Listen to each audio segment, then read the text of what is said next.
right, good morning. Today is April 6th, 2022, and I am back with another Wednesday edition of the live show after a brief hiatus.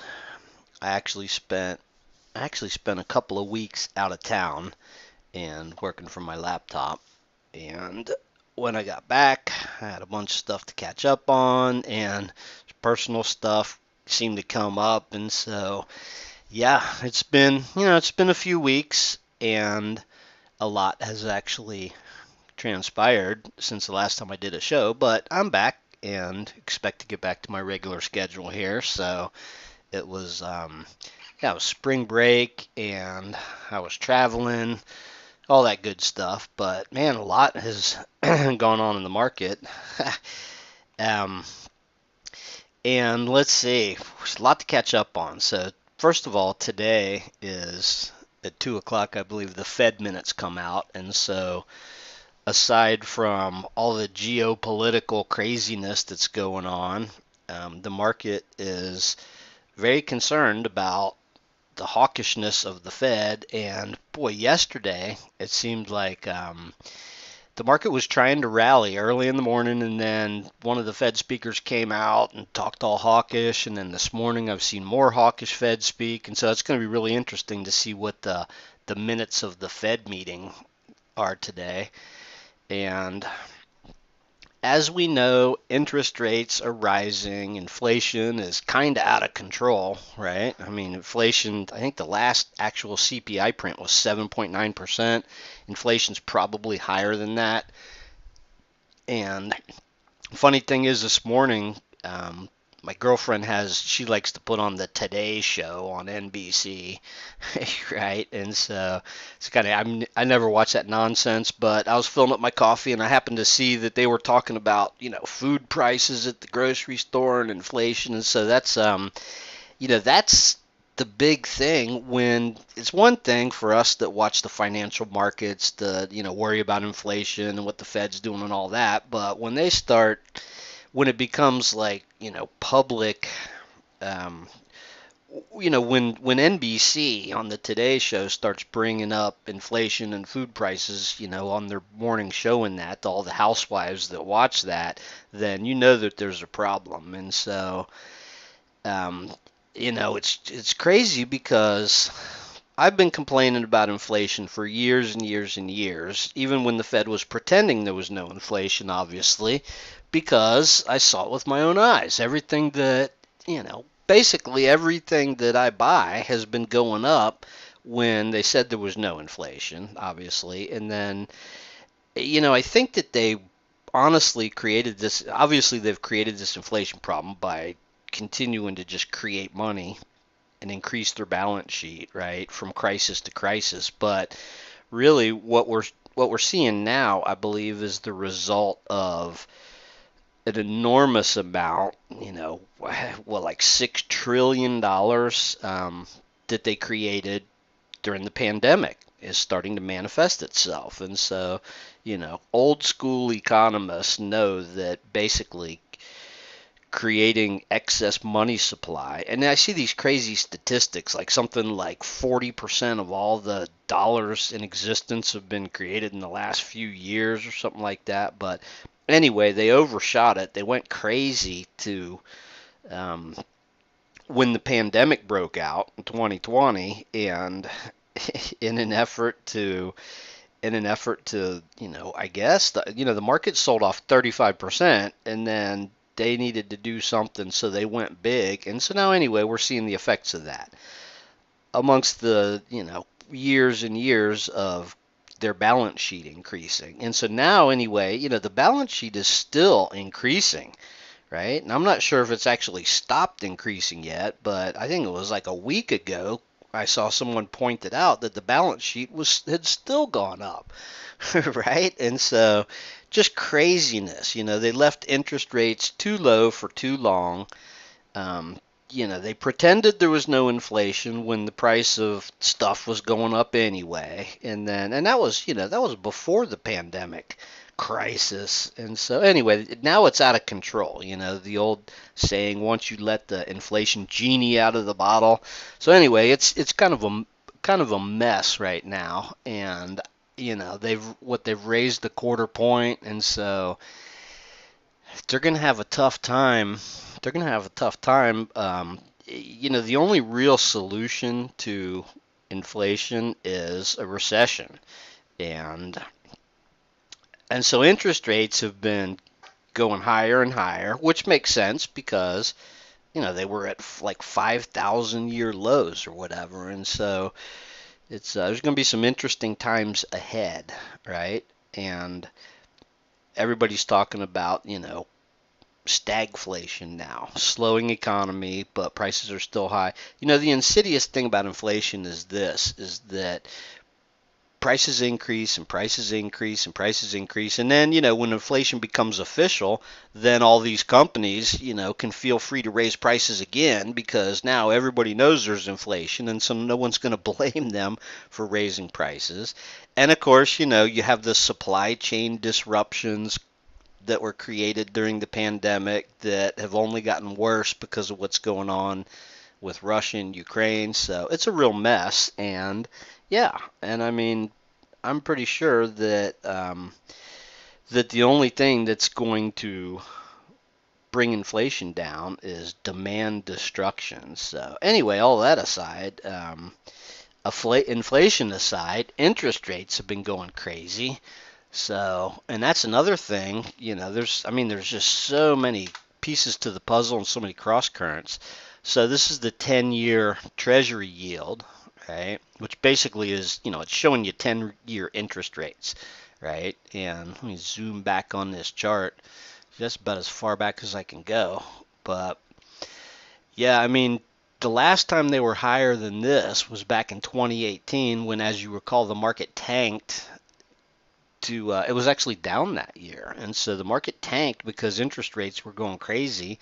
And so, the Fed has basically artificially pushed interest rates down by monetizing the debt, purchasing bonds.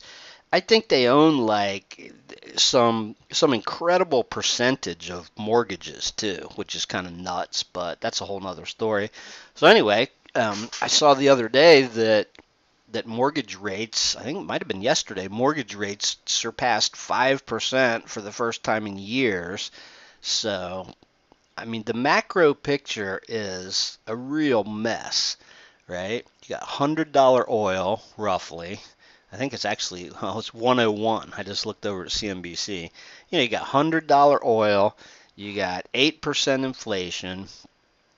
You have the Fed's balance sheet's like, I don't know, $8 trillion or something crazy like that. And so anyway, the macro picture is pretty ugly. And when you think about it, and the whole, war in Europe type thing's not helping either. That's a whole nother mess in and of itself. But let's go back to, so here's the thing, I always say, don't confuse the global macroeconomic outlook with what the market's going to do today, right? And somehow or other, interestingly enough, we basically, at the beginning of the year,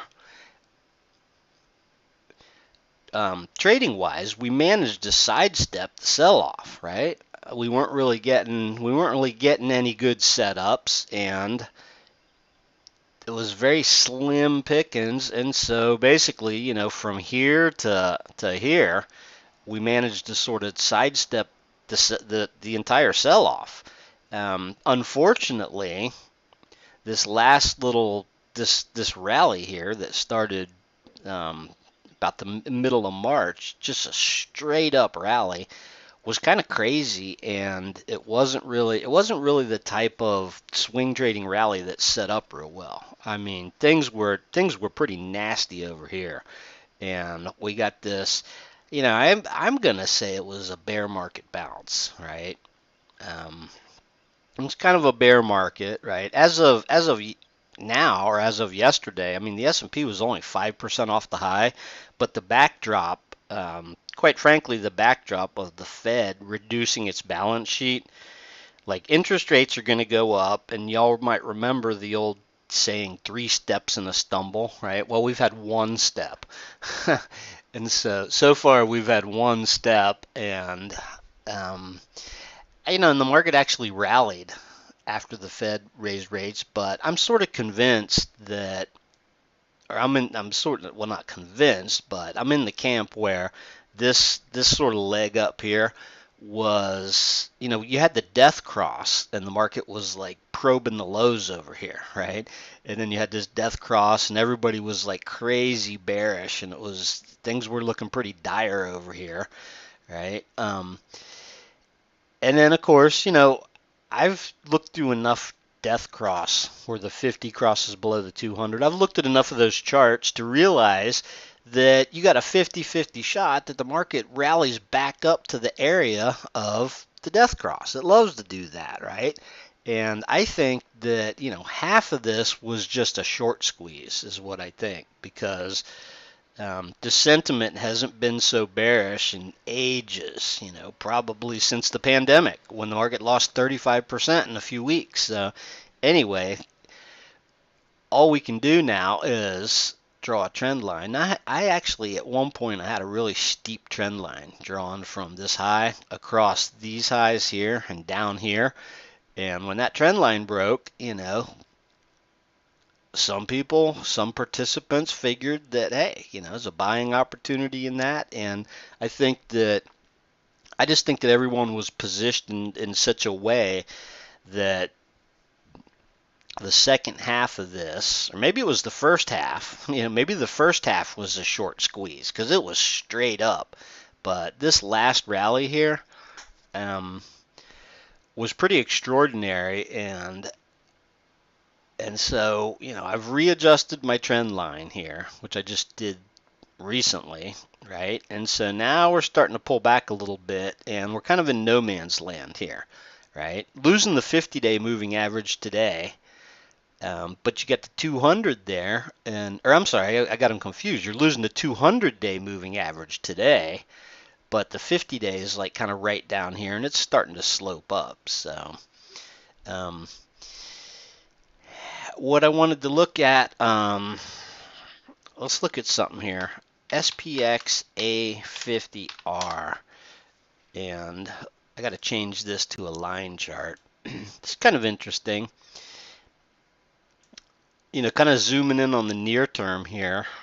The last year, every time that this is the percent of stocks above their 50-day moving average, right? Which is a lot. I mean, because as I just pointed out, the S&P is well above its 50-day moving average, but notice something here that it seems like every time that this gets above 75, there's between 70 and 80, but up here around the midpoint of this, so every time that 75% of S&P stocks are above their 50-day moving average, recently the market has kind of peaked out and sold down a little bit, right? And so just a few days ago, same thing happened. So we could be due for a little pullback. And so here's the thing. I mean, the current pullback doesn't necessarily mean that we're coming all the way back down to these lows. Oh, and by the way, you guys have heard me talk about this in the past, but these W patterns, right? This is actually really super interesting because on a line chart anyway, and I can see this on a standard open, high, low, close chart or whatever when I look at it, but the line chart really shows it well. There's a couple of kind of patterns that I really pay attention to. One is an M pattern, right? And so let me get a trend line on here just that I can play with. See if I can do this. Drawing on the chart, these charts in real time are kind of a pain, but anyway, so here's like an M pattern, and typically whenever you get an M pattern on the chart, when you break below the center of it, you get some continuation, right? And I don't know, probably no one listening to this show was has been with me since 2007, 2008, but maybe a couple of you guys have been around that long. We used to do the shows back at night. Um, Anyway, back in 2008, looking at the chart, there was a big giant M on the weekly chart. Actually, it was like 2007, right? And then the market tanked, right? That was the financial crisis, but it was the same sort of setup. The market made like this big M pattern, and once it started breaking down, then it was lights out. Conversely, in the past, there's been lots of times where you see this W pattern. Like when you get the W, typically when you break above the center of that, and we're just looking at it on sort of a micro scale here just because it stands out to me on the chart.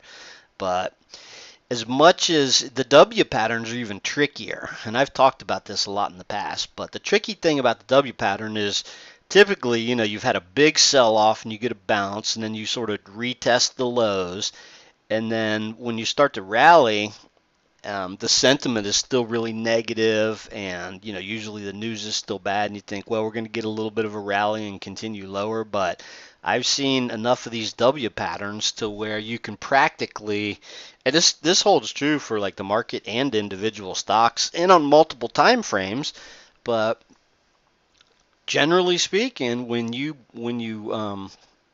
something breaks above the center of the W, you get some decent continuation, right? And in this case, it was extraordinary continuation. But those are a couple of my patterns. And then, you got something like this. Anything that looks like Batman, right, is basically, similar to the M pattern, right? And you see the M pattern here, clear as a bell. That's the M. That's the W. This is more like, like the Batman type pattern is what it looks like to me anyway. Or sometimes I used to call it like a space invader, which a lot of people won't get. But anyway, same sort of thing. When you see that type of pattern, and of course this is like, a little double top. But anyway, what I'm seeing right here isn't really, there's not a whole lot that I can glean from what's happening like right here. But these M's and W's in the Batman pattern, those are always typically good patterns to look for. So let me fix my chart back up here, and whoop, am I doing that right? Maybe. There we go. Yeah, sometimes line charts are good to look at. Every now and then I will turn my open, high, low, close charts into line charts and sort of look at them, because basically what you're seeing is the closes without all the intraday noise, which can make a big difference. Like look at this day, this sort of capitulation low day. The close was up here, and so that doesn't really, you don't really see that on the chart. But anyway, I like to use a lot of different sort of indicators and different things. One would be, yeah, I'm not a huge Fibonacci guy, and I'm not going to draw fibs on this chart, but occasionally I do like to look for them because, it's kind of, and I don't know if it's a coincidence or if it's a fact or whatever. A lot of people use Fibonacci, but when you get a sell-off like we saw, this first little sell-off here, you retraced about 50% of it, right? And so a 50% retracement in the area of a 50% retracement is very common. If you take the whole sell-off, down to the lows, this was about 61.8, which I don't even know if that's a fib number or what, but because I don't pay that much attention to it. But at the same time, you do notice these sort of coincidences, and people use it on all sorts of different time frames. But there's been lots of times in the past where I've put a fib on the chart, and lo and behold, you get that 61.8% retracement or whatever it is, and then that's where the market reverses. So anyhow, longer term picture. Let's see how much we can squeeze on this chart here. When I'm looking through a bunch of charts, I like to have the pandemic sell-off on the chart because that sort of gives me the most perspective, even on individual stocks, because that way I can see like where were they before the sell-off, what did they do, how did they react to the sell-off, and then what have they done since. And so um, this was kind of crazy. I'll never forget it because, for one thing, the market lost, I believe it was about 35% from intraday high to low in a very short amount of time, right? And the craziest thing that I recall about the whole pandemic sell-off was that prior to that, there was no mystery. There was no mystery that there was a pandemic in the making, right? I've talked about this before. In the couple of months leading up to this sell-off, I was watching videos of people dropping over in China and over in China they were walking around in hazmat suits and stuff and all this and that, and to think that it wasn't going to be a big deal anywhere else was kind of, I called it whistling past the graveyard. And then sure enough, um, at some point it caught up to but anyway, all that aside, and so here's the thing is like the market tanked, and then the Fed went like right in this area here. The Fed just pulled out both bazookas, right? And this basically what we've seen since then is the result of, well, that's a result of a couple of things. One is, they basically rescued the market, and they bailed out everything and everybody and created, trillions, roughly $6 trillion. I mean, I've seen 5, 6, $7 trillion of money supply, and that turned things around. So I suppose in a way, it was kind of like the QE that they did back in the 2008 crisis, right? I mean, they printed money, created money out of thin air to, this back before this was all like common knowledge. Like most people didn't pay attention to that kind of stuff, right? But obviously the Fed's job is to keep the global economy from collapsing, right? Back in 2008, I mean, they were throwing money at foreign banks. They loaned tons and tons of money to all sorts of foreign banks and foreign entities. So anyway, fast forward to now, and basically since the beginning of this year, the funny thing is they say that old saying, so goes January, so goes the year. Well, in 2018 had the best start to a new year in like, a whole bunch of years, right? I remember seeing the headlines, best start to January in 21 years or 31 years or whatever. And then um, we had the interest rates rise, and that was the primary cause that was given for the big sell-off in 2018. We're kind of in a similar situation here, but things are a little bit different, right? Because back in 2018, I mean, you know, there was no CPI inflation, so to speak. However, they like to pretend there was no inflation, but obviously, the price of everything's been going up since I was born. So, but yeah, I mean, even back, when the Fed would say that there's no inflation, I'd go to the store and the packaging was smaller and the prices had gone up a little bit, and it was just slow, sort of slow, steady inflation on stuff. I mean, my bills have been going up. you'd the other thing that's crazy is that you know you'd see a headline this years ago. You'd see a headline where home prices were up, significantly year over year, but they were trying to tell us there's no inflation. So a lot of the inflation manifested itself in asset prices, obviously, homes and the market, that type of thing. But anyway, we're kind of there's two sides to the coin of inflation. One is you look at like Venezuela, right? Like their stock market goes up huge because it's in nominal numbers, but it doesn't keep up with inflation. And so, um, inflation tends to also inflate asset prices, but at the same time, I mean, inflation is like the most insidious tax of all. The fact that they let it get out of control, which is a monetary phenomenon. I mean, you don't have interest rates at zero and create $6 trillion out of thin air and expect that's not going to have an effect down the road. And so, here we are.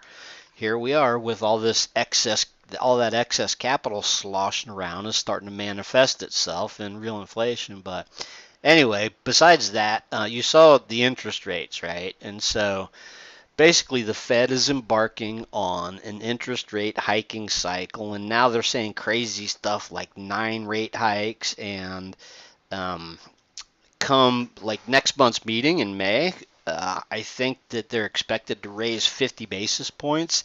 And so while interest rates are still going to be, nominally low for the foreseeable future, um, it's going to take a lot more than like, a quarter point hike here, a half point there. I mean, a couple of percent or whatever to get inflation under control. And so what's really going to happen is they're going to, I mean, there's no other way to do it.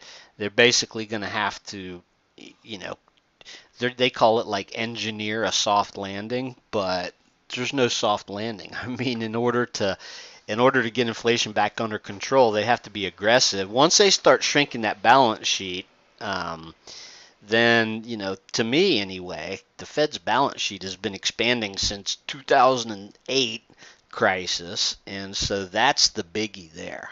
When they start dialing that back, and they did that in 2018 too, by the way. And then they had these grandiose plans of reducing the balance sheet in 2018, a decade after the great financial crisis. And I've even got, I got a chart of it. I got a chart of like the Fed's, path to normalization.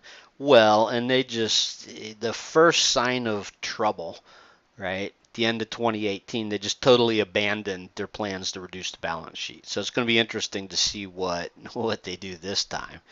But, the funny thing is, it seems like over the years, every time the Fed thinks that they're going to, they pretend to be hawkish, the first 10% correction in the stock market, they change their tune. So, be interesting to see, what happens this time. But the thing of it is, all since the great financial crisis, and we're talking 15 years or something, inflation was never a problem, right? But it is now, and it affects everyone. See, that's the difference. Is they've in the past they tried to hide certain things from the general public, but now the general public's onto their scheme. And so, they've been making policy errors for as long as I can remember, but this is the big one here. There's so much stuff that's screwy right now. They waited too long. They kept interest rates too low for too long. They created too much money out of thin air, and then of course, now we've got you got another crisis with Russia and Ukraine, and so that's a whole other thing I'm not even going to talk about. But that's really kind of thrown a monkey wrench into everything. And so, when gas prices get over $4, To me, that's kind of the tipping point a little bit, I think. Just personally, like, it wasn't that long ago, a couple of years ago, I remember gas was about $2. I remember for like a week it was $1.99, and you sort of think, that's gonna, but, and then, it climbs back, but somewhere around $4, I think, for that, and obviously in California and certain places, it's way more, but I think for just the average person or whatever, somewhere around $4 gas is the point where they start to pay attention and think about, driving less or whatever. So, and there's also a lot of other stuff going on. See, I live in Florida, obviously, and there's tons of tourists that don't care about that kind of stuff. I mean, this people want to travel and go on spring break and eat in restaurants and enjoy themselves. Especially, I was telling somebody just recently that that down here in Florida, way back during the pandemic or something, was like, it was seems like there was maybe a few weeks or a couple of months there where it was, it was kind of weird, but we got back to normal really quick.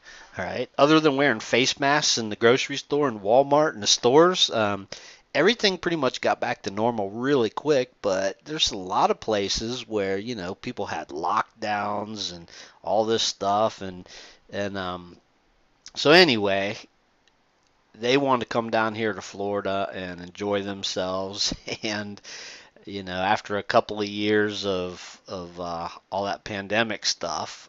So anyway, it's been normal here for, geez, a long, long time.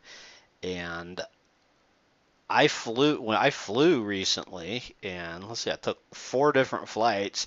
Every single one of them was full. I mean, people are out there traveling and flying and that. So, but I mean, the price of oil is also going to affect the price of everything else, right? Commodities have been going nuts. Um, I don't even know what's the ticker. DBC. That might be a good one. That's it. It's just a offhand. I don't know the CRB index. I might have a dollar sign CRB, but anyway, this is basically showing you the price of, there's the pandemic.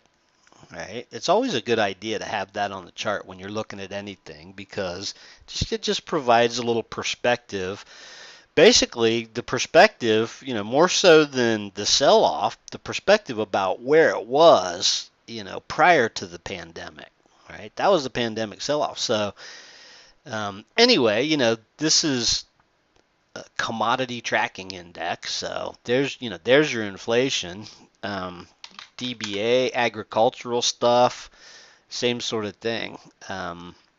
Just going crazy. And so the price of oil, WTIC, that one I know off the top of my head. Yeah, look at this. Oh, there we go. Yeah, so it's come back a little bit, come back down a little bit. That was the big sort of craziness there with the Russia thing. But look at this. Look at let's see what that price even was like back there. Yeah, $10, 10, $11 a barrel at the bottom of the pandemic. Prior to the pandemic, in the 60s, which was about reasonable. If you look at like $60 on the chart here, maybe a little over 60, that's kind of the normal level. But $100, I mean, from 60 to 100, anything over $100 is a big deal. Well, and then there's the whole Strategic Petroleum Reserve, release of that, and so there's a lot of crazy stuff going on. But anyway, I don't want to get too far off track here. I could talk all day about macro stuff and this and that, but let's focus in on like where the market is. So so since the beginning of the year, we had a pretty significant sell-off here, and just just for perspective, right? For perspective purposes, I want to see what the extent of the sell-off was, and All right, so so basically you were down about 13% here on the S&P. All right, does that look about the max there? Yeah, it's these little things up here kind of get in the way when you're trying to do this, but I guess I could squeeze it down there. Yeah, so that looks like about right there. That looks like about the peak. There we go. Yeah, so down about 13%. Um, yeah, these charts are kind of nice. I mean, you can do a lot with them. They're a little cumbersome, but they're still pretty cool, right? The the stock charts ACP, and I actually like the ACP better than the regular stock charts. So anyway, here we are. We had a pretty significant sell-off. Then we had basically a significant bear market rally. I guess you could call it. It wasn't quite a bear market, and the rally was, half of it was a short squeeze, I guess. The other half was the fact that the market got so oversold. Um, anyway, there's a couple other interesting things on the chart. Back here, I believe on this very show, I pointed out how the RSI didn't confirm this new high, and back over here, the RSI. I won't draw a trend line, but I could. The RSI didn't confirm that low.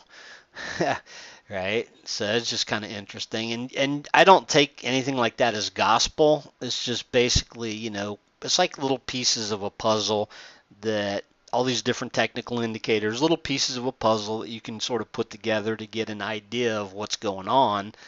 And they, sometimes they work, sometimes they don't. And obviously they're lagging indicators, but and sometimes they're coincidental, but over the years of trying to be objective when looking at the market. Um, and that's basically what chartists, technical analysts do is try and get use an objective view of the market. So, and there's a few things. It's kind of it's popular these days to make fun of technical analysis, but I can tell you there's certain things that are like laws of physics, right?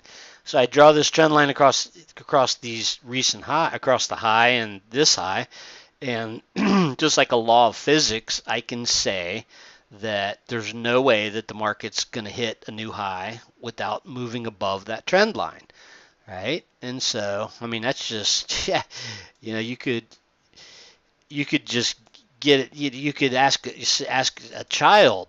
You could say, is it possible for the market to get back to this high without moving above this trend line? And they'd be like, no. And they don't know anything about charts or the market or technical analysis. So it's like just a law of physics. So anyway, long story short, that's a good trend line right now to keep your eye on. And just like any downward sloping trend line, theoretically, given enough time, the market could move sideways. I see this on a lot of stocks too. When you draw a downward sloping trend line, if it just went sideways for a long enough period of time, it would break the trend line. But for right now, that's the overhead resistance point. And so, it's funny, this rally was I remember back in the day, things used to happen slower in the market. See, that's another sort of recent phenomena, and I can't figure out when I realized this, and it's probably been years ago, but it's really more common now. I look at charts. I've got a chart of the Dow back in like the 30s or 20s or something, and you see the same type of pattern on it. Only it's like a monthly chart or a weekly chart, and it took forever for these type of patterns to play out back in those days. And I guess, with the speed of computers or whatever, everything happens so fast now that, like you get a rally started and the thing rallies, huge. Or you get a sell-off started, and next thing you know, in just a handful of sessions, you've sold off 10%. And so, this most recent rally here, I mean, nothing was really set up. There wasn't much of there wasn't much of a swing cycle, not kind of like the old days where you'd sort of get a sell off and then you get some consolidation and a sideways movement. I mean, nothing about this. And oh, I brought another chart here. Yeah, I brought this chart because this is one of the views that I like on the regular stock charts, where it's got RSI, stochastics, MACD. I actually got the RSI up there, but we know what that looks like. Anyway, I like this view here, but notice that the stochastics here, got like really sort of overbought, and they're starting to roll over and cross down here in a similar manner to what they did over here. I mean, those two patterns have some similarities to them. So anyway, and you got the MACD here. After this rally that we've just had, MACD starting to drift down towards the zero line, and and so, well, I mean, the MACD is starting to drift down to the zero line, and the actual, the MACD indicator, whatever, if we get a little bit more selling, looks like it wants to cross down, and so it's just going to be interesting to see, what happens here. But so I'm expecting a little bit of a down cycle, and then theoretically, this down cycle that we're going to get into here. Will potentially set up some stocks. But here's the thing, and real quick, let's look at a couple of things here. Since I haven't done a show in a while, I figured I'd expand this one a little bit. So I've been looking around at some stuff, right? Home builders. Let's look at the home builders here, and what is it? ITB, that's what I want to look at. ITB, I just picked a home builder. Yeah, look at this. Home construction. So this is looking pretty nasty here. And look at today, right? This was looking bad anyway. So this doesn't look anything like the market. So this, there's so many red flags out there. I just want to point a couple of them out because, the market is a handful of mega cap stocks, right? Obviously, we know that by now, but under the surface is where we like to look. And so under the surface, like this home construction, and obviously, this is most likely a function of the fact that interest rates are going up. I mean, there's no question that rates are going up.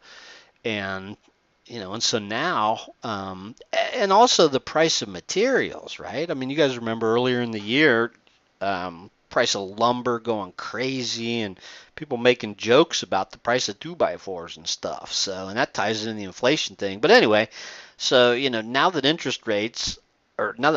mortgage rates, are up around 5% instead of 3% or whatever, then, typically that, and mortgage applications are down too. So anyway, obviously we didn't learn anything from the first housing crisis, back in 2007 or whatever. And so the price of homes went crazy. And now that interest rates are rising, that's another potential catastrophe looming, is the fact that, if home prices don't rise, if home prices start going down, that creates a whole nother thing to be worried about. But anyway, let's move on. Airlines are kind of a mess too, right? This is Airline Etf.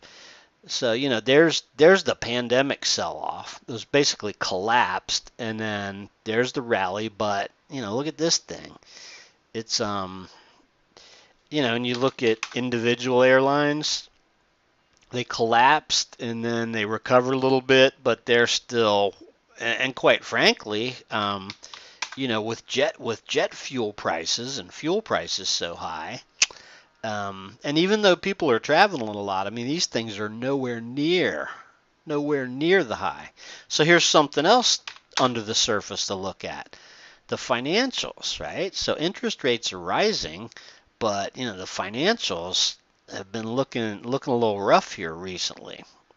I mean, they started the year, right? Now remember, the market peaked right at the very beginning of 2022, but the financials, they got a lot of buyers, right at the beginning of the year. People thought, hey, interest rates are going to go up. That's going to be great for financials.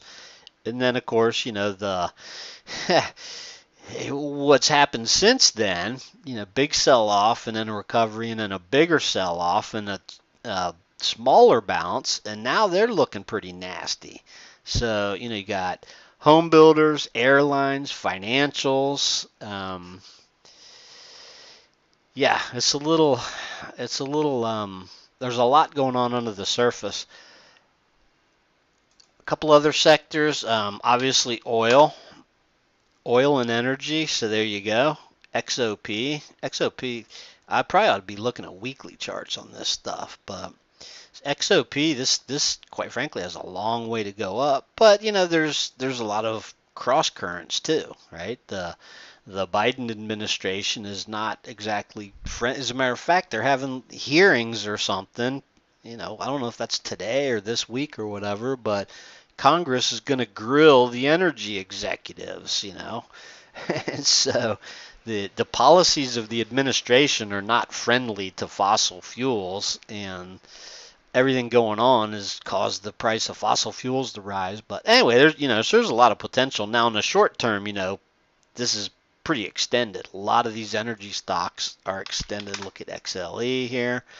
Yeah, very extended, but yeah, interestingly enough, and I've pointed this out a lot over the years, is that, XLE, last time I looked, was about 30% ExxonMobil and Chevron Texaco, right? Those four companies that used to be, they're now two, but, ExxonMobil, Chevron Texaco, that's why XLE is up at the highs. XOP is a better view of like the industry sort of as a whole. So anyway, yeah, let's go back to the daily charts here real quick. Let's just look at, we got a couple of pending trades here. A couple of pending trades, Generac and Ford. Ford's been pending for a while now, and let me just pull it up here. Actually, I've got Ford here. I think that Ford was actually setting up, but like literally, like it was setting up over here around the 200 day and had a chance, but I think that most likely the system, if not today, if it doesn't recover today or tomorrow within the next couple of days, then this is going to be no longer pending, right? So this, fix my chart here. As I recall, the entry, I don't even know if that's a straight line anymore, but this is basically like the trigger price here, right? And so over here, like recent, until the last couple of weeks, it was forming like sort of a big cup, right? Like a big U, something, similar to like over here where, it goes and it goes down, bounced around here and start to curl back up. But the fact that it's losing, it's losing these lows here means that, it's going to no longer be viable here pretty shortly unless it recovers quickly. Oh, what I was going to say before is that this started off like, like back over here, it's this entry started off like up here, and then it kind of crept down, and so now it's roughly in this area, but it doesn't look like it's going to trigger. So it looks more like, it's gonna have the next leg down. So incidentally, that's kind of nasty. I was also looking at GM. That is another nasty looking chart right there. And so for whatever reason, and I don't really, don't pay much attention to the auto industry, but I do know that that all of a sudden, these charts looked like they had potential. Here's something else to consider, right? There's a lot of charts out there that look like this. They sold down until recently, and then they had a pretty decent little bounce there, and everyone got really super optimistic, and now they're starting to roll over again. And so got to be really careful here. ARC is a good one, right? This ARC is what I use as sort of a proxy for. I use this as basically as a proxy for the high momentum tech stocks. Whoops, I didn't mean to do that. High momentum tech stocks, speculative stuff, things that, well, I mean, you guys know what this is. I've been talking about this for a while, but anyway, look, it peaked back here, and this is one nasty chart here. I mean, it lost half its value over here, and then, and then from 80 to 50. But anyway, long story short, so, ARC is another one where I think a lot of people thought that, okay, this most recent bounce made people think that, that happy days are here again, and in reality, things are looking sort of nasty here right now. And I mean, this could have gone either way here recently, right? I mean, literally up until yesterday, this was looking pretty darn constructive. It finally, that's a 50-day moving average. It finally battled its way back up. It had kind of, a pattern there. So, anyway, it's a little bit interesting here, but we'll see what happens with this. It's a good proxy for high growth tech stocks, the future of stuff, whatever. But all right, so back to Ford. Ford looks like it's probably going to drop off the list. The other one here is Generac. Let's see what that looks like here. Let's see what this looks like. Yeah, I mean, this has still got a relatively constructive pattern. Bigger picture. I don't know. It's starting to shape up like a bear flag. However, there's still the potential for the big giant cup, right? And even though this is kind of below the 200-day moving average, it's a long way up there for one thing. But in the past, this has had some decent sell-offs and then recovered. So it's kind of a funky looking chart too. There's so many charts that look like big head and shoulders patterns. So, but quite frankly, I mean the charts are like really kind of screwy looking these days. I looked through a whole boatload of charts last night because I kept thinking, there's got to be a swing trade setups, and so I'm finding like there's so many charts that they just had massive sell-offs, right? And then they're trying to recover, but they don't really have like rounding bottoms or typical types of swing trade patterns that the systems generally look for. All right, so just for the fun of it, the trigger on this is like up here, roughly in that vicinity, with the idea that big sell down and well, it's just one of the problems with the drawing tools on here. Let me go back to normal here so I can work with my charts. Here we go. What I wanted to do was I wanted to move this over. Big sell-off starts to recover, and then a lot of times, you get that big U or a V-type pattern, and retrace the sell-off. So that's still a possibility here. This one is still kind of chugging along. Not looking all that great, but I've seen lots of charts like this, and so it's got some potential. And then real quick, I don't want to really make this too long, but the one open trade that we do have,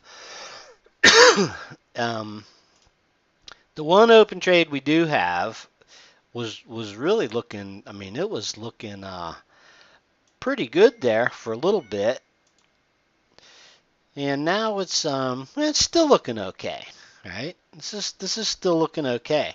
It had that pattern I was just talking about where you had the big sell off and then it started cupping up. This is kind of a well-behaved chart too. Excuse me. What you got here is kind of a cup and handle forming, which actually looks pretty nice, right? Cup and handle. You had it formed the entry started off like up here. You had the W pattern form.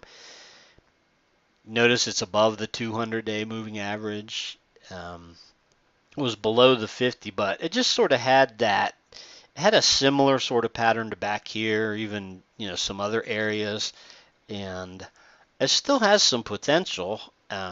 However, it's got a really super tight stop, right? Like the stop is up around these lows here, so we'll have to see how that manifests. But it was looking pretty darn good. I mean, like right over here, it was sort of on the launch pad, but then it tends to sort of flow with the overall market.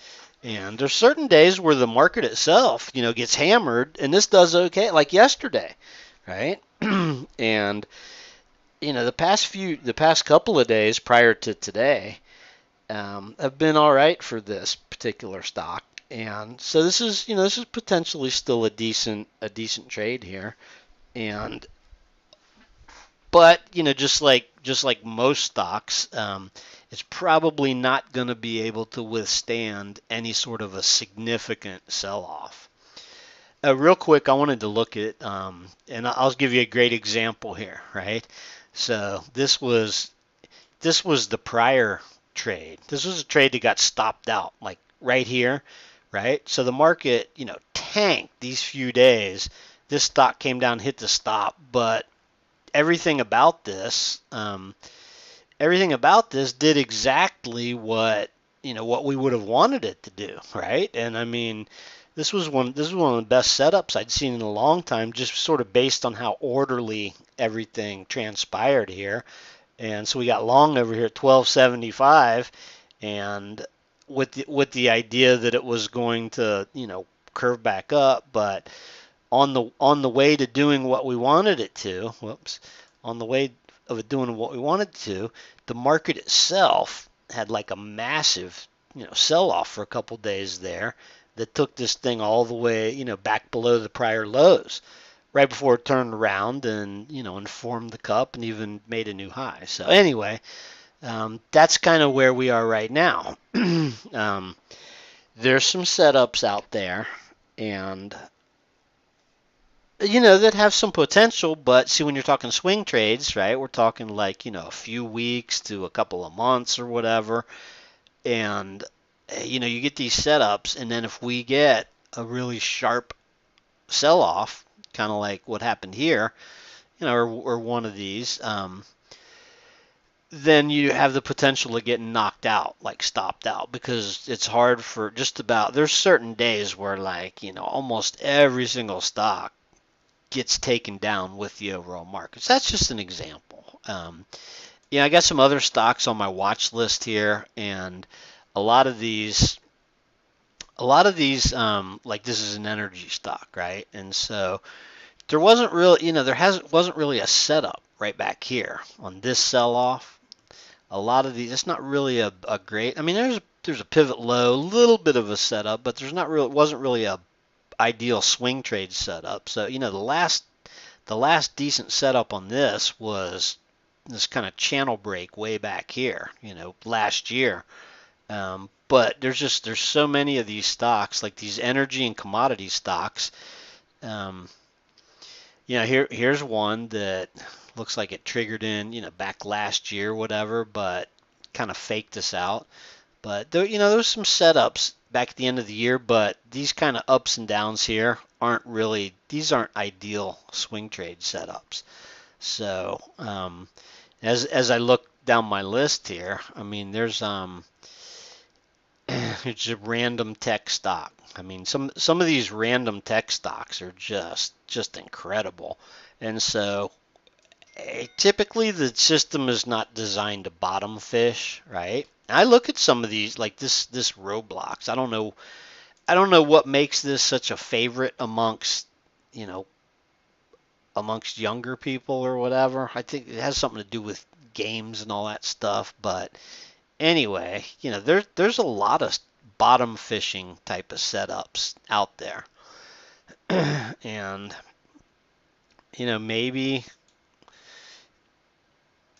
maybe we should tweak a couple of things and allow for some of these type of bottom fishing setups. Typically, and the reason the system hasn't had a whole lot of pending setups is because it's looking for stocks that are in near-term primary uptrends, right? And that have pullbacks, uptrends that have pullbacks, and then they come to an end. Which actually, this looked pretty good over here, but this must have been earnings. But there's quite a few like bottom fishing setups that I see in some of these tech stocks. This being one of them. So somewhere between there and this gap, and my guess is, what typically turns something like this around is a positive earnings release. So I don't know anything about this. This Plantair too. This is another one that people, for whatever reason, I think well, I don't know. I don't want to say that they're profitable, but look at this. There's the IPO. This thing skyrocketed, and then, it's been all downhill. But they have, from what I gather, they have a pretty viable business. And so, here's another one that shows some potential. It would have been kind of easy to get would have been easy to get sucked in here just recently, right? And especially like the market had this big rally, and so you get a lot of these stocks that they kind of look like they bottomed out, and they're going to turn around. So this one, theoretically, if you were bottom fishing on this, somewhere just recently could have got triggered into this thing, and now, the market itself. Had a big rally, and now it's just kind of getting extended. So last thing I want to look at real quick, I want to look at IWM here, because IWM is looking kind of nasty. And if you look at this, $200, the beginning of 2021. I mean, so this thing's gone a year and a quarter without going anywhere, and basically giving up all the gains. That's like a year's worth of gains on the Russell, and there wasn't much gains. And you guys know, somewhere I got that chart. Let me find that chart here. IWM. I've always thought that IWM, there it is. I talked about this for most of last year, but I've always been saying for years that IWM seemed like it's 2,000 stocks. So if you just take your random average stock, I think it's most representative out of all the indexes about like what's really sort of going on under the surface of the market, right? Like, like other than your FANG stocks and your, certain stocks or whatever, just your average typical, random stock. If you bought 20 or 30 different sort of random stocks that you heard about on CNBC or something, this is more representative of the market of stocks. And so it's just chopped around and go nowhere. Had a false breakout, broke down, came back in here. I haven't even extended the box, as you can see, in a while. So, this is sort of the state of things right here, and more recently here, it's still just a lot of chopping around. It's made a couple of higher highs, or I guess a higher high, I guess, but now it's looking rough. It's looking like it wants to drop back down. So at the moment, we may, in the very short term, we may see some retracement. Real quick, look at the Qs. Q's had a really super nasty sell-off. I believe it was about 20% off the highs. Rallied straight up to the 200-day moving average, right? Played around with it from underneath, and now it's kind of getting rejected temporarily. That doesn't matter. It can't mean that it's going back to the lows, or that it can't, retrace some or half of the recent sell-off. But this really quick up cycle here. I mean, how many days was this? I mean, we were probing the lows. The bottom was falling out, and then 2, 4, 6, 8, literally like 10 trading days, straight up. And then, now that short squeeze is kind of over. Last thing I want to look at is the stocks. The semiconductors are looking pretty nasty here, right? And that's another warning sign. We looked at home builders, we looked at, airlines, financials. The semiconductors are, down near these low. Look at, let's see, Nvidia. Look at Nvidia. Um, this is the darling here. And there's kind of a W pattern here that looks looking a little bit rough. Look at AMD, right? Yeah, this is the one I was gonna point out. AMD is, while the market has rallied and got back like 61.8% of the sell-off, AMD, which is one of the market darlings, is like right down, near these prior lows. And so if this thing breaks below $100, look out. And so I guess SMH is probably, SMH. This is a pretty big warning sign here, the fact that the semiconductors are looking so nasty, and the fact that they've sold off so dramatically here just recently too, right? I mean, this is that rally that we had. There's Intel. Intel kind of nasty, and so there's been some decent rallies along the way. But quite frankly, some of the other stocks on my watch list, Starbucks, right? Man, look at that. I mean, that's a pretty ugly chart right there. So I don't want to go through all these stocks in my watch. I was looking to see if there was anything else interesting in here. Oh yeah, a couple other ones. FedEx, right? The transports. That was the one I was forgetting to mention. Look at FedEx this past week or so, right? I mean, just brutal. I mean, big rally and then just a brutal sell-off, right? Look at UPS. Same sort of thing. UPS actually rallied back, on this earnings, rallied back and was right at the highs, and then just in the past week or so. So that's that's another caution flag right there. The transports, IYT. Yeah, that's I meant to look at the transports back when we were going through, looking at some of those other ETFs for the warning signs, and that's flashing a big warning sign right there. I'm not sure what it means.